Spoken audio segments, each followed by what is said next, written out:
বন্ধুরা, একবার এক বুড়িমা জঙ্গলের রাস্তা দিয়ে হেঁটে যাচ্ছিল।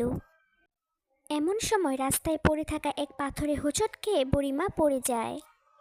এক টুনি পাখি বুড়িমাকে পড়ে থাকতে দেখে তাকে উঠতে সাহায্য করে। এরপর টুনি এক ঔষধি গাছের পাতা এনে বুড়িমার কপালে লাগিয়ে দেয়। বুড়িমা টুনিকে জানায় তিনি এক জাদুকর, কেবল অন্যের উপকারেই তিনি নিজের শক্তি ব্যবহার করে থাকে। একদিন পাখিরা গল্প করছিল, হঠাৎ করে এমন সময় একটা রাক্ষসী গেরিলা জঙ্গলে ঢুকে পড়ে। এরপর সেই নেকড়ে পশু পাখিদের আঁচড়ে মেরে ফেলতে থাকে, কাউকে তো আবার গোটা গোটা গিলে নেয়। এমন সময় টুনির বুড়িমার কথা মনে পড়লে টুনি বুড়িমার কাছে যায়।